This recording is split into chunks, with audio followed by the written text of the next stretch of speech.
nangyari yun. Hindi yan ang nakasaad sa iyong judicial affidavit. Natakot po kasi ako. Natakot? Paano natakot? Ako lang mag-isa ang gumawa ng pagpatay.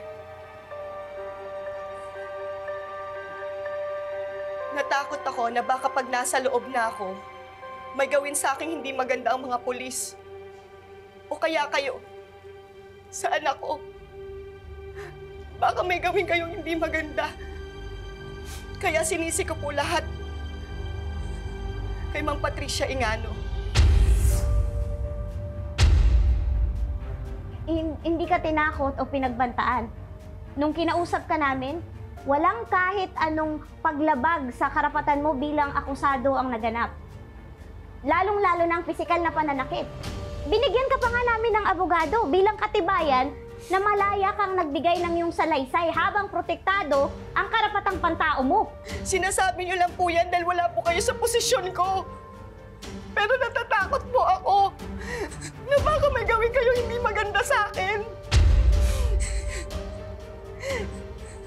Kaya dinamay ko po si Ma'am Patricia Ingano. Kasi po nakukonsensya na ako. This is unbelievable! You are hiding behind some crazy lie, Miss Cuevas. Why are you doing this? Order in the court!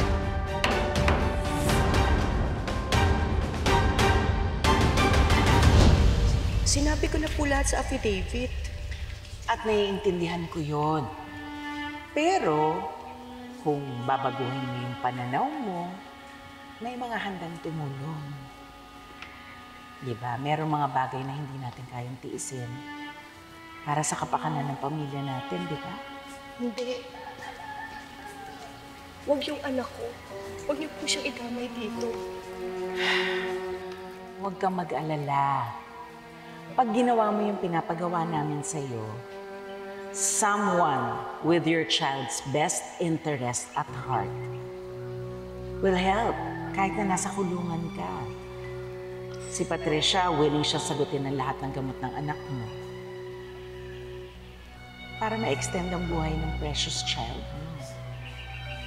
Ano po bang gusto niyong gawin ko?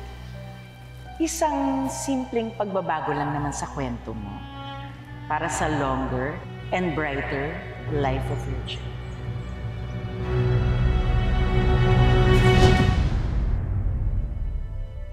I will not tolerate disruptions in this courtroom. If anyone cannot remain silent, he will be escorted outside immediately. I expect everyone here to conduct themselves appropriately. No further outbursts to be tolerated. Ms. Cuevas, ako ang magtatanong sa'yo. Huwag kang matakot na sabihin kung anong totoo.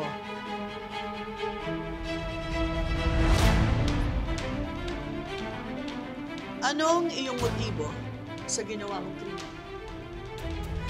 Galit ako kay Attorney Simmons. Dahil lumapit ako sa kanya para humingi ng tulong sa kapatid ko.